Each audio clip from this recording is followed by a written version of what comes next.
Nature and purpose of business.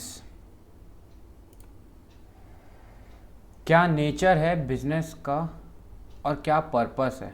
देखो ये chapter बड़ा पकाता है, तो पकने से बेटर है कि इसको पहले समझ लेते हैं कि आखिर ये बताता क्या है, बीएसटी क्या होता है। थोड़ा सा देखते हैं। बीएसटी हमको बताता है कि भाई आप कैसे बिजनेस चला सकते हैं अगर आप एक सोल प्रोप्राइटर हैं या सोल ट्रेडर हैं, जो आप एक बिज़नेस खोलना चाहते हैं, अपनी दुकान, अपनी फर्म, तो किस प्रकार से आप बिज़नेस को चला सकते हो। तो बिज़नेस से जुड़े हुए लोग कैसे कैसे हैं, क्या क्या चीज़ें हैं। तो एक प्रकार का एक्सटर्नल इन्वायरमेंट को समझने का काम हम करेंगे। इस चैप्टर का बेसिकली हमारा कॉन्सेप्ट यही है कि हम किस प्रकार से, क्या नेचर है और क्या पर्पस है बिजनेस करने का। तो भाई सीधी सी बात है, पर्पस क्या होता है बिजनेस करने का, क्या होता है पर्पस? प्रॉफिट कमाना।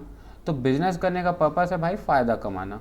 अब नेचर ऑफ बिजनेस हमको ये बताना चाहता है कि जिस प्रकार का हम बिजनेस करते हैं वो कैसा बिजनेस होता है।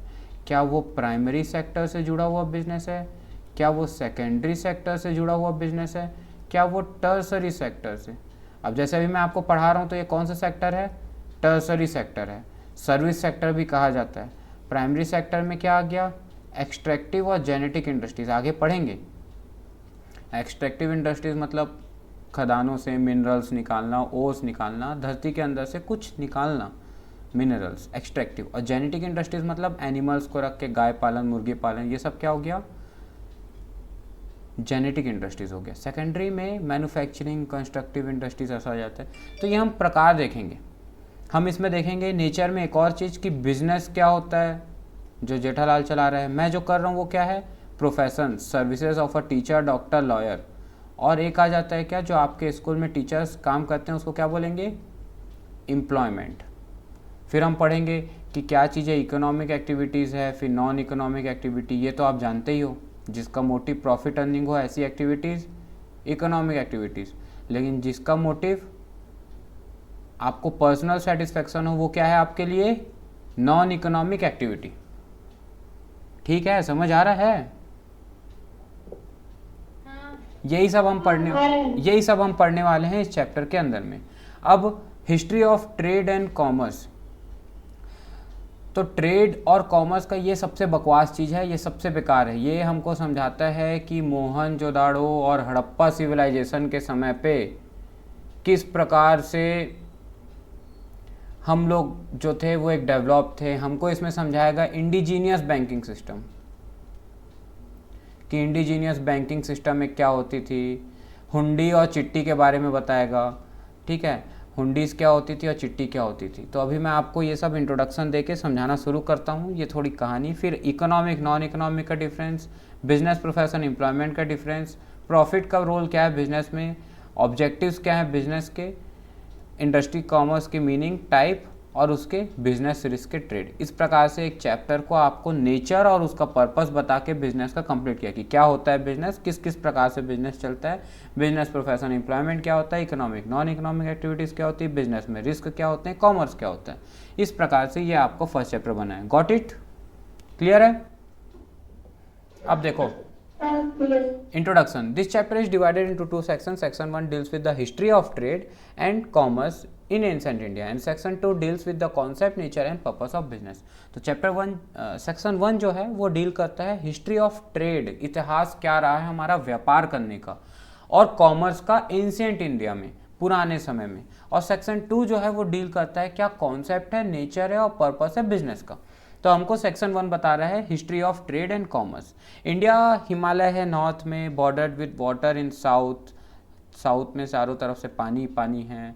India got connected to adjoining foreign countries through network of road, जिसको हम क्या बोलते हैं, सिल्क रूट बोलते हैं। देखो यहाँ ये भारत हो गया, यहाँ पे पाकिस्तान हो गया, यहाँ अफगानिस्तान, बलोचिस्तान, ठीक है, ईरान, ये सब लोग जुड़े हुए हैं। तो इंडिया का एक बेल्ट ऐसा जाता है जो पाकिस्तान होते हुए रोडवेज के थ्रू जाता है। हमारा यहाँ नेपाल से चाइना भी सामान जाता है।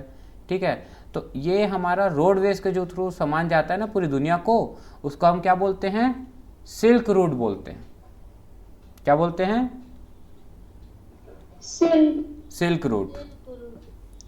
और एक जो पानी के थ्रू जाता है ना भारत का सामान, ओशियंस के थ्रू हमारे जहाज़ जाते हैं दुनिया भर की कंट्रीज़ में। यहाँ ये एशिया हो गया, यहाँ हो गया north America, south America, north America, south America, यहाँ ऑस्ट्रेलिया हो गया, है ना। ऐसा वर्ल्ड मैप रहता है ना। ड्राइंग्स मेरी बेकार है, काम चला लेना।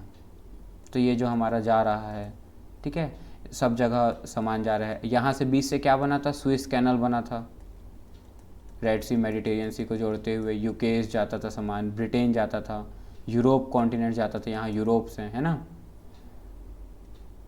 तो ये जो सामान जो पानी के थ्रू जाता है उसको हम क्या बोलते हैं, स्पाइस रूट बोलते हैं। क्या बोलते हैं,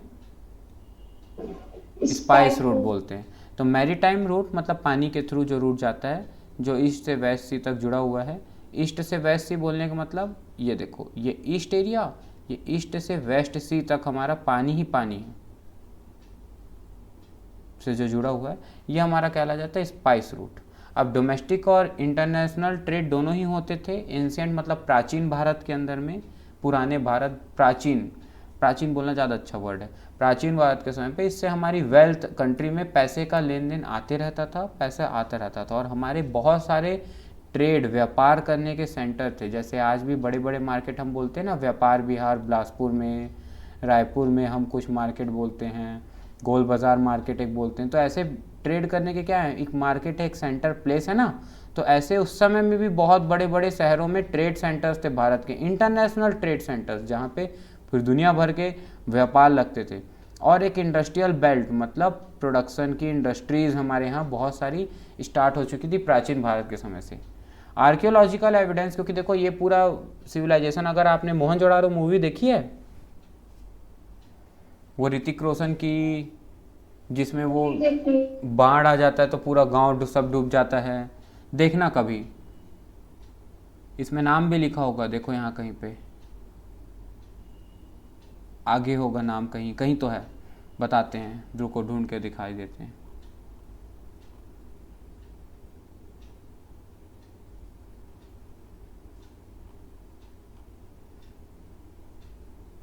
पता नहीं कहाँ है, पर है कहीं पे नाम है, चलो अभी पढ़ेंगे तो दिख जाएगा।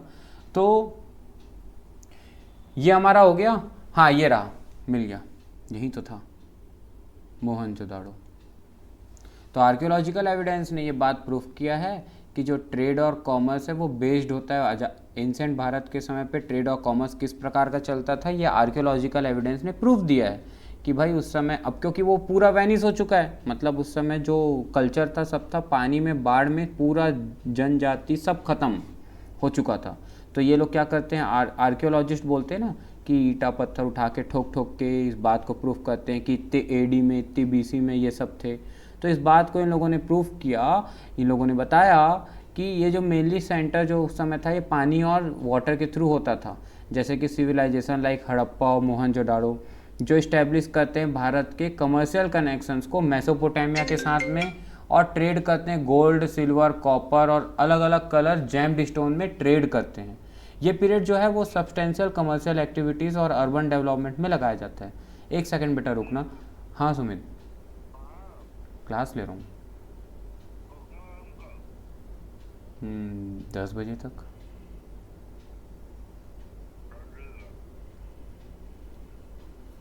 हाँ, तो उस समय जब ये डील करते थे ना, तो भाई अब सामान खरीद रहे हैं तो पैसे का लेन देन तो होता था। अब उस समय तो पैसे का लेन देन, ये 16 सेंचुरी बेटा समझ रहे हो, 14, 13, 14, 12 ऐसी सेंचुरीज़ की बात है ये, 12 से 14, 16 सेंचुरी की।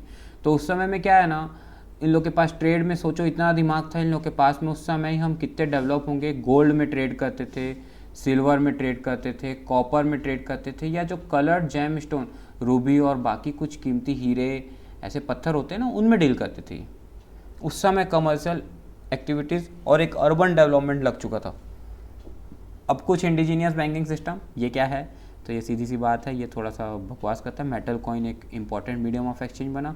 उस समय लिखित पेपर, हुंडी और चिट्ठी, बाइंग और सेलिंग, उधार में बेचने के लिए। क्या वर्ड लिखा है देखो इंपॉर्टेंट, उधार में बेचने के लिए। जब भी एग्जाम में लिख के आओगे तो ये वर्ड जरूर लिख के आना कि क्रेडिट में सामान को बेचने के लिए हुंडी और चिट्ठी का उन लोग यूज़ करते थे। अब हुंडी यूज़ होता था बाइंग में और चिट्ठी यूज़ होता था सेलिंग में। हुंडी was used in buying and चिट्टी वॉज यूज्ड इन सेलिंग। तो क्या होता है ये हुंडी, क्या होता है? एक प्रॉमिसरी नोट है। आप स्टाम्प पेपर में बायर ये लिख के दे रहा है, एक स्टाम्प बना के, स्टाम्प पेपर जैसा, कि मैं भैया इतना रुपए देने का वादा करता हूँ, इतने दिन के अंदर आज मेरे को माल दे दो। ये हुंडी जमा करता था कौन? बायर। किसको? सेलर को। और सेलर क्या करता था? उसके बदले चिट्ठी बना के देता था कि भाई तू मेरे से इतना सामान ले रहा है, इतने दिन के अंदर तू पैसा वापस करेगा, इसमें सिग्नेचर कर, और ये तू रख, एक कॉपी तू रख, एक कॉपी मैं रखता हूँ। समझ आया? आज इसको अपन जोड़ सकते हैं बिल्स ऑफ एक्सचेंज से। अभी आपके में चैप्टर नहीं है, एक बिल्स ऑफ एक्सचेंज होता था पहले, बिल्स ऑफ एक्सचेंज से हम इसको जोड़ सकते हैं। हुंडी जो है वो बहुत पॉपुलर हुआ। हुंडी में कॉन्ट्रैक्ट ही तो है एक प्रकार का, साइन हो रहा है जो, कि भाई पेमेंट ऑफ मनी की वारंटी है, अनकंडीशनल प्रॉमिस है, एक स्टाम्प पेपर में लिख के दिया हमने, और ये नेगोशिएशन के हिसाब से ट्रांसफ़र हो सकता है। टाइप्स ऑफ हुंडीज जो भारत के मर्चेंट व्यापारी लोग यूज़ करते थे क्या क्या था? तो इसमें धनी जोग, शाहजोग, फिरमान जोग, देखन जोग, दर्शनी में 4 और मुदती में 3 इस प्रकार के थे। इसमें क्या क्या होता है? तो धनी जोग दर्शनी में payable to any person, if it is payable to any person, no liabilities on who receive the payment. तो उसके ऊपर कोई जिम्मेदारी नहीं होती अगर वो धनी जोग है तो। धनी जोग एक प्रकार होता था, ये ऐसा होता था कि अगर धनी जोग नाम का कोई हुंडी है तो वो जिस भी पर्सन के पास में होगा उसको पैसा मिल जाता था, बिना कोई काम करके देने की ज़रूरत नहीं होती थी। शाहजोग पेबल होता था किसी स्पेसिफिक पर्सन को ही, लाइबिलिटीज़ जो होती थी वो रिसीव करने की तभी मिलती थी जब आप काम करके दोगे तो मिल जाएगा। फिर फिरमान जोग होता था ऐसे ही हुंडी में। तो ये इतना डिटेल में आपको पढ़ने की ज़रूरत नहीं है, बस इतना समझ जाओ हुंडी और चिट्ठी दो इंडिजीनियस मतलब पुराने बैंकिंग सिस्टम होते थे। लोग क्या करने लगे, बहुत सारे अपने कीमती प्रीसियस मेटल को इन इंस्टीट्यूशंस को जमा कराने लगे, और इनसे जगह सेट को या बैंकर्स को, और इनसे बदले में क्या लेने लगे? ब्याज। आज आपके मम्मी पापा सेविंग अकाउंट में पैसे जमा कराते हैं, बैंक अकाउंट में पैसे जमा कराते हैं कि नहीं कराते? तो वो उस प्रकार से लोगों ने उस इंडिजीनियस, ये शुरुआत हो रही बैंकिंग सिस्टम की, तो उस समय लोगों ने पैसा जमा कराना शुरू किया। अब पैसा मेटल्स के फॉर्म में था, उस पर ब्याज लेना शुरू किया। बाद में यही बैंकर और सेठ क्या करे, एक इंस्ट्रूमेंट बनाए, उसी पैसे को उठा के लोगों को देने में, उधार देने में उनसे ज़्यादा ब्याज कमाते थे। जैसे ये हो गया जगत सेठ और बैंक, ये लोगों का पैसा क्या कर रहा है? एक्सेप्ट कर रहा है, डिपॉजिट, और उनको बदले में क्या दे रहा है? इंटरेस्ट ऑन सेविंग्स लोगों को, ठीक है। और ये जगत सेठ वो पैसा किसको दे रहा है? लोन के रूप में बिजनेसेस को। आज आप देखना पेटीएम वेटीएम का अगर ऐप पे देखोगे तो वो लोग भी क्या करते हैं? बिजनेस को धीरे धीरे लोन बांटते हैं, और उनसे क्या चार्ज करेंगे? हाई रेट ऑफ इंटरेस्ट, ज़्यादा ब्याज चार्ज करेंगे, और इनको इंटरेस्ट जो देंगे वो कैसा देंगे? लो रेट पे देंगे। और जो बीच का प्रॉफिट मार्जिन है वो किसका हो गया? इनका हो गया। समझ आ रहा है कुछ? जैसे कि 10% 10 रुपये का ब्याज इनसे लिया और इनको 2 रुपये ही दिया ब्याज के रूप में, तो 8 रुपये किसके जेब में चला गया? इन जगत सेठ के और बैंक के। तो इंडिजीनियस बैंकिंग ने उस समय एक बहुत स्पेशल रोल प्ले किया। पैसा उधार, लैंड का मतलब होता है उधार देना, लैंड मतलब होता है पैसा उधार देने में। एग्रीकल्चर और डोमेस्टिकेशन ऑफ एनिमल मतलब जानवर का पशुपालन करने में जो सरप्लस होता था वो इन्वेस्टमेंट के रूप में लोग जमा कराते थे उस समय के। अब उस समय क्या था? भारत का फेवरेबल क्लाइमेट कंडीशन था, तो भारत के अंदर में 2 या 3 क्रॉप्स एक साल में उग जाते थे। पढ़े हो ना क्या? खरीफ, जायद, रबी, खरीफ एंड जायद, 3 प्रकार के। फिर Bharat in addition to agriculture resorting and weaving, इसके अलावा एग्रीकल्चर के अलावा हम बुनाई, डेइंग फैब्रिक, क्ले पॉट्स मिट्टी के कुछ बर्तन, स्कल्पचर्स मतलब मूर्तियाँ बनाना, cottage industries, masonry manufacturing, transport, cards, boats etcetera, इन सब में भी हम यूज़ करते थे, जनरेट कर पाते थे सरप्लस अपने इन्वेस्टमेंट के लिए। उस समय धीरे धीरे डेवलपमेंट होना शुरू हुआ। कारखाना को इंग्लिश में हम क्या बोलते हैं? वर्कशॉप। जहाँ पे स्किल्ड आर्टिसियंस जो हैं वो कन्वर्ट करते थे रॉ मटेरियल्स को फिनिश गुड्स में, जैसे कि बहुत सारे मार्बल को इकट्ठा करके उसको डिज़ाइनिंग दे करके मॉन्यूमेंट बनाना, कुछ स्टोन वर्क के काम करना, इस प्रकार का। और ये चलता था पीढ़ी दर पीढ़ी। Family based apprenticeship system practice होती थी कि दादा वही काम करते थे, फिर बेटा वही काम करा, फिर उसका नाती पोता भी वही काम करेगा, कई पीढ़ियों से ये काम करते आते थे। तो उनका आर्ट और स्किल जो है वो अपनी एक जनरेशन से दूसरे जनरेशन को ट्रांसफ़र किया करते थे। समझ में आ रहा है बेटा क्या लिखा है? ठीक। अब rise of intermediaries, commission agent, brokers, distributor, wholesaler, retailer, धीरे धीरे लोग आए दलाली करने। मतलब आज आपके दुकान आसपास में किराना दुकान होगी, वो क्या है? दलाल ही तो है, जो बड़े होलसेलर से सामान लाके आप तक पहुंचा के दे रहे हैं। तो इनको हम क्या बोलेंगे? Wholesaler, retailer, commission agent, broker. फिर जगत सेट्स है, जगत सेट्स मतलब बैंक, जो लोन वोन पे करना शुरू करें। इंडिविजुअल पर्सन, जिसको अपन साहूकार या अपन उसको क्या बोलते हैं, गांव का गौठिया भी बोलते हैं ना अपन लोग, जो भाई तय तो गांव के गौठिया हंस, इस टाइप का बोलते हैं ना।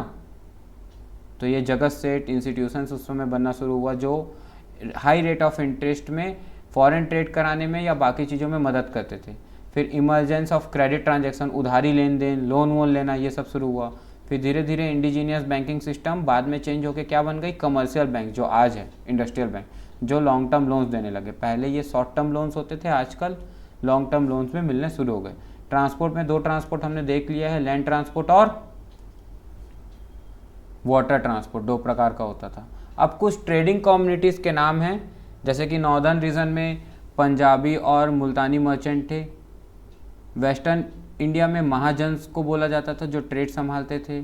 साउथ में हम चेटियार्स बोलते थे। गुजरात में हम भट्ट्स बोलते हैं। अर्बन एरिया को महाजन कम्युनिटी के नाम से बोला जाता है या नगर सेठ बोला जाता है।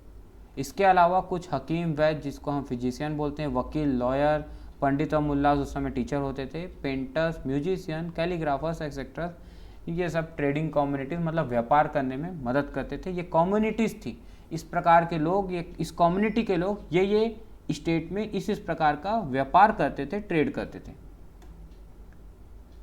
अब मर्चेंट कॉर्पोरेशंस क्या था, मेजर ट्रेड सेंटर्स क्या क्या थे, और स्किल इंडिया इनिशिएटिव का जो प्रोग्राम है, इसके आगे की BST को अपन लोग अगले वीडियोज़ में पढ़ेंगे।